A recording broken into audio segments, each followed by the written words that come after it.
Today was meant to be the joyful beginning of our honeymoon, but instead it turned into a bizarre ordeal. Just as we finished packing our bags and were ready to head out, my husband unexpectedly ripped my passport to shreds. His self-satisfied smirk was infuriating. Truth be told, I had never intended to embark on this honeymoon with him. My plan was always to travel with my mom, given the tension that had been brewing even before our wedding. The strife between my husband and my mother-in-law had always been palpable, but I never grasped the depth of their problematic relationship until today.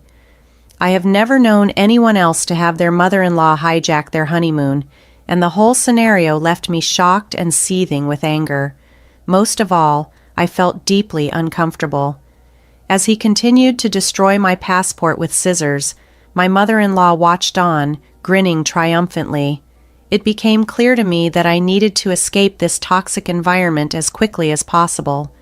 Fortunately, this outrageous act provided me with the perfect evidence I needed to expose their true characters. My name is Emma, and I am 31 years old.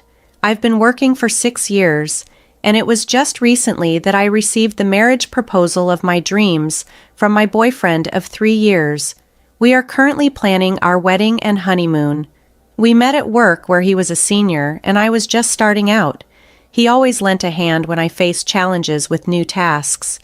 My past relationship with a college boyfriend fizzled out due to my reserved nature, and after several years of not dating seriously, I never expected to be among the first of my colleagues to get married. My husband always struck me as dependable and trustworthy. When he asked me out for the first time, I was elated. I still hold dear the dolphin figurine we bought on our first date at the aquarium. His intentions were clear from the start. He was dating with marriage in mind, and that made me incredibly happy. After many memorable dates, he proposed at the very same aquarium where it all began. That night, I was so filled with joy that I couldn't sleep. However, a visit to his parents' home shortly after our engagement made me start to question our future together. My father-in-law was welcoming, but my mother-in-law seemed less than pleased with me. Her dismissive comment about how he could have married someone more outstanding than this plain girl filled me with doubt and anxiety about our life together.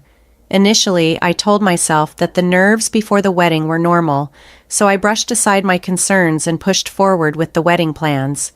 During one conversation about our future life together, both my husband and his mother assumed that I would quit my job after getting married. Although I once entertained the idea of leaving work to focus on family life, I realized that my job was a source of stability and confidence for me, especially amidst my growing anxieties about marriage.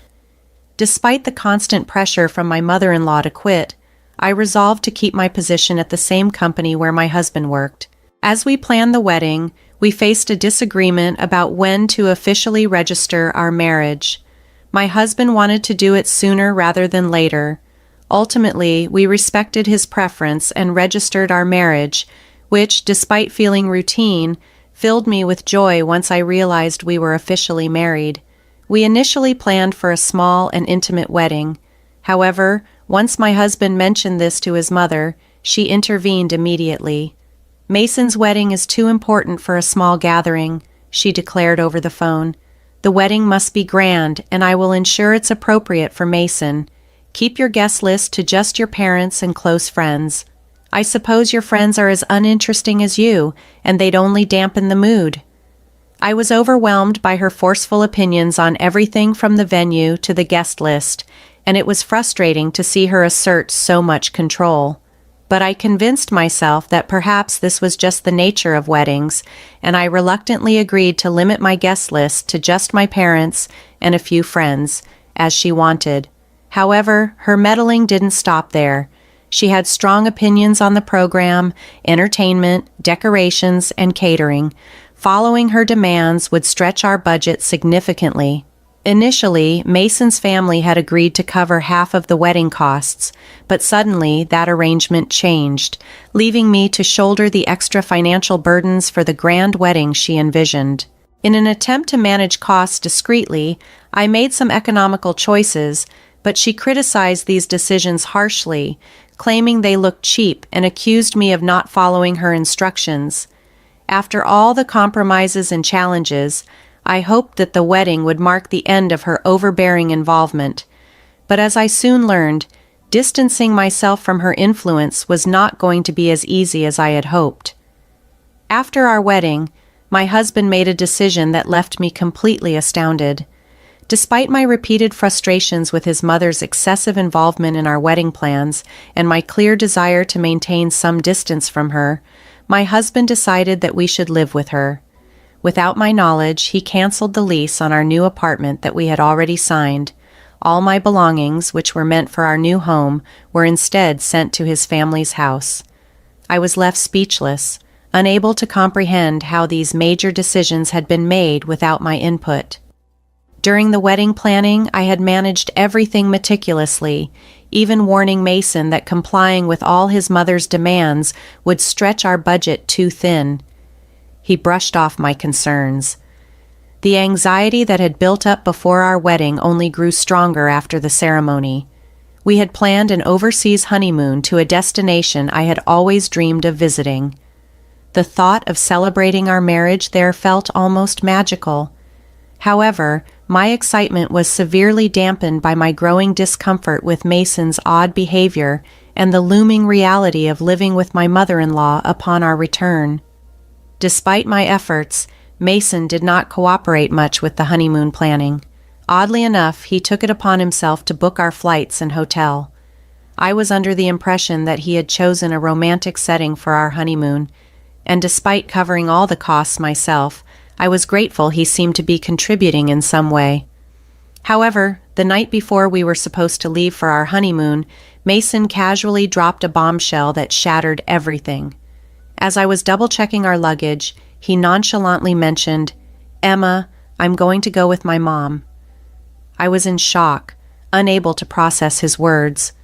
"What are you talking about? It's our honeymoon, not just any trip.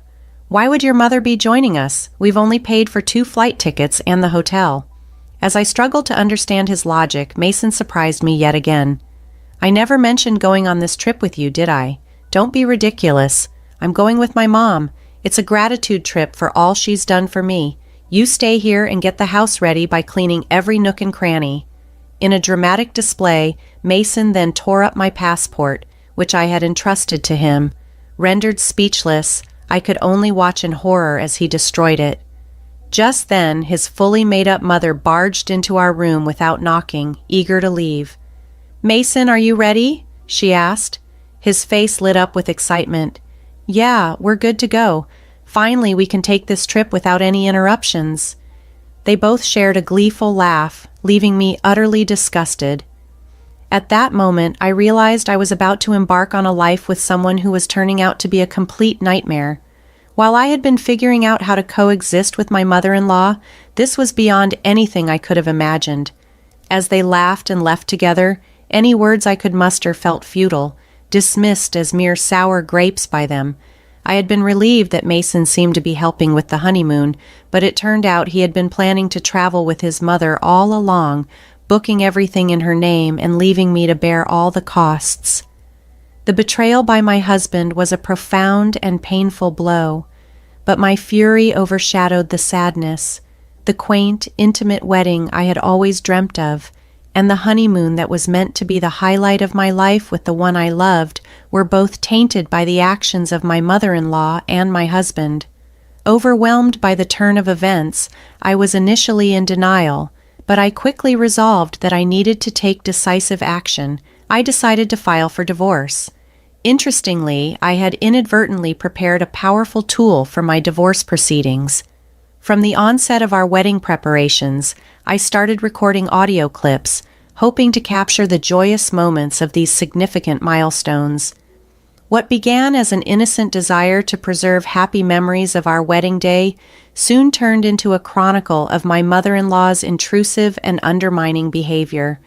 Though I had often considered stopping the recordings, assuming I'd never want to revisit them, it was ironic how valuable they became. Just days after moving in, as I was repacking my belongings, most of which I hadn't even unpacked, I pondered whether my husband and his mother had made it to the airport. This thought ignited an indescribable rage within me. so I focused on erasing any trace of my brief stay in that house. While cleaning the living room, I stumbled upon a shocking discovery: evidence of my husband embezzling money from his company. In his role overseeing company sales, he was underreporting earnings and pocketing the difference, and it appeared his mother was complicit. She had meticulously noted the actual sales, the amounts he skimmed off, and even cataloged the luxury items he bought for her with that money. Finding such incriminating evidence left out in the open was baffling. Realizing the gravity of these revelations, I briefly considered whether working at the same company might allow me to smooth things over, but I dismissed the thought. Why should I cover for someone who had so callously replaced me with his mother for our honeymoon? Armed with the evidence, I went straight to our company. Although they were supposed to be on their honeymoon, having both taken paid leave, my presence in the office instead sparked disbelief among my colleagues. When asked if I was supposed to be on my honeymoon, I no longer felt the need to conceal the truth. I revealed that my husband and his mother had gone without me, that my passport had been destroyed, and that I had paid for the entire trip myself. My colleagues, superiors, and boss were shocked and dismayed by my story. Expressing my gratitude for their concern, I then made my way to the executive wing of the company. Unbeknownst to my colleagues, and even my husband and mother-in-law, one of the top executives at the company is my uncle. I had intentionally kept our relationship a secret to avoid any implications that I had obtained my job through nepotism. I applied to the company without disclosing my connection and earned my position on my own merits. Although my uncle doesn't oversee human resources, I had reached out to him before my orientation to ask that our relationship remain confidential at work. Surprised but understanding, he had commended my integrity and assured me that our interactions would remain professional. Despite not having children of his own, my uncle had always shown me affection and support, traits I now found myself relying on more than ever in this troubling time. Ever since I was a little girl through to elementary school, my sisters and I enjoyed several trips with just my uncle. During these early years, I would often coax him into buying me little treats, which sometimes led to scoldings from my parents. My uncle always had a special affection for me, a bond that was clear even then. After I joined the company where he was an executive, we kept our professional lives distinctly separate. Beyond a few smiles exchanged during my orientation, we hadn't interacted at work.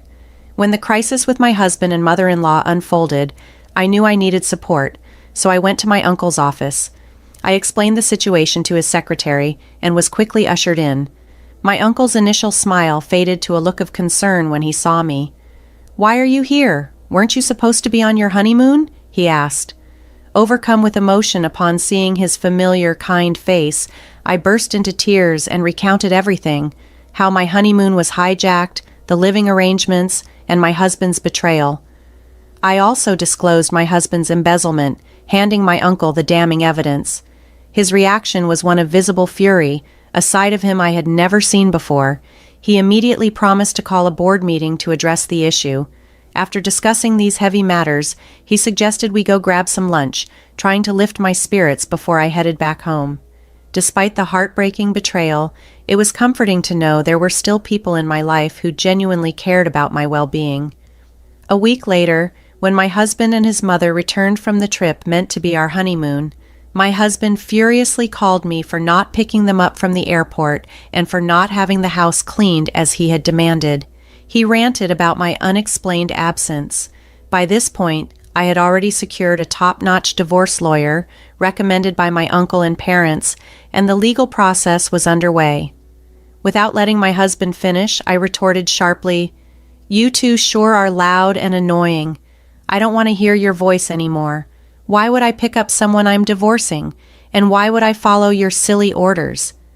His response was filled with disbelief and continued arrogance. "Do you think it's okay for you to say such things? I did you a favor by marrying you. If I divorce you, you'll never get remarried. My mom's furious too. If you come back now and prepare our meals, I might forgive you. We're tired of foreign food." His words were harsher than any before, but they only reaffirmed my decision. After revealing his true colors through the passport incident and the trip, I saw him for who he truly was. As he continued his rant, I cut him off. "I've consulted a lawyer about our divorce. Please discuss any further matters with them." "What are you talking about? I'm not getting a divorce," he blustered, clearly unprepared. I could hear his mother in the background, shouting to take the phone and hurling insults my way. Calmly, I added, "By the way, I've informed the company about your embezzlement. They'll be calling you in soon. Maybe you should get a lawyer too." Hanging up, I could almost feel his panic through the phone line. This painful chapter was closing, and despite everything, I was ready to move on and heal, supported by those who truly cared for me. It wasn't my problem anymore. My husband kept calling me, but I chose to block his number to avoid further stress. My uncle was already informed about our supposed honeymoon dates, so right after I had spoken to him about the situation, he moved quickly. Using the evidence I provided, the company promptly summoned my husband and began verifying the financial discrepancies I had reported. It turned out the amount he embezzled was substantial. During a meeting with the company's executives, my husband desperately tried to shift the blame onto me, fabricating a story that I was the real embezzler. My uncle, unable to restrain himself, vehemently defended me, asserting, "My niece would never do such a thing. We've confirmed that you and your mother are the culprits of the embezzlement. You're lucky we haven't called the police yet." Caught red-handed and now aware that I was connected to senior management, my husband seemed utterly defeated, as if he had lost everything at that moment. Later that day, I returned to the company to return the wedding gifts my colleagues had given us, given that our marriage had dissolved so quickly after the ceremony. However, everyone refused to take them back, insisting they were given as blessings. While I was enveloped by this support, my soon-to-be ex-husband approached me, bewildered. "Why didn't you tell me you were related to the top brass? I'm sorry. Can we start over? Can you ask your uncle to let me keep my job and make this embezzlement issue disappear?" I was appalled by his audacity. "Do you even hear what you're saying? Reflect on your actions and face the consequences. Divorce is the only option now," I said, pushing him away. With nowhere else to turn, he clung on desperately. Watching this, my colleagues called security, who promptly escorted him out. He was terminated from his position immediately, and the company began seeking damages for the embezzlement. During this tumultuous time, my mother-in-law tried to contact my family repeatedly. However, once she spoke with my level-headed father-in-law, the calls ceased. I had always wondered why my sensible father-in-law had permitted our honeymoon arrangement in the first place. He later came to me to apologize, admitting his mistake and explaining he had been misled into believing my mother-in-law was going on a domestic trip with friends. He had been looking forward to a peaceful week without her nagging about shopping and dining out, thinking it would be a slice of heaven. Returning home after the ordeal, my father-in-law supported my decision to move back to my parents' house and even helped me pack. Given the high emotions, we didn't discuss much else at the time. Knowing the kind, rational nature of my father-in-law reassured me that he would have intervened had he known the true situation. He was the only person in that household whom I felt I could truly trust. Although I was the victim, the humiliation of having my honeymoon hijacked was overwhelming. I contemplated resigning from my job. My parents suggested taking some time off work. However, my uncle, considering that work might provide a helpful distraction, discussed my situation with the CEO. They arranged for me to be transferred to a branch office, allowing me some space and a fresh start. The divorce process with my husband proceeded surprisingly smoothly, thanks to an excellent lawyer and the clear evidence of his wrongdoing. When planning our wedding and discussing the financial aspects, it became apparent that my husband had almost no savings. Similarly, my in-laws, who were an average working-class family, had little to spare due to my mother-in-law's excessive spending habits. My father-in-law ruefully noted that despite the short duration of our marriage, the alimony was substantial. Surprisingly, he even sold the family home to cover it. Their house wasn't located in the city center, but was part of a close-knit community where rumors spread quickly and stories were exaggerated, making life there increasingly uncomfortable. Initially, my mother-in-law had approved of our marriage, partly because both my husband and I worked for well-known companies, which was a status symbol for her. However, as rumors about her behavior and the subsequent scandal began to circulate, she likely found it unbearable to continue living there. Moreover, my father-in-law likely felt a sense of responsibility to manage the financial fallout from my husband's embezzlement. Despite my disdain for my husband and mother-in-law, I couldn't help but feel genuinely sorry for my father-in-law. After my husband was fired and required to pay damages, coupled with my decision not to return, he apparently suffered a mental breakdown and became unable to work. This left him moping around in a small apartment to which he had moved. Seeing her son in such a state, my mother-in-law became reclusive. In a candid conversation, my father-in-law expressed his exhaustion with my mother-in-law's antics and was even contemplating divorce. Unwilling to spend his later years in misery, he inquired if I could connect him with the lawyer who handled my divorce. I promptly contacted my uncle, who reached out to the lawyer on his behalf. While it might take some time, I am hopeful that my father-in-law can eventually lead the life he desires. Thanks to my uncle and the intervention of the company's CEO, I was transferred to a branch office where I was surrounded by supportive colleagues and superiors.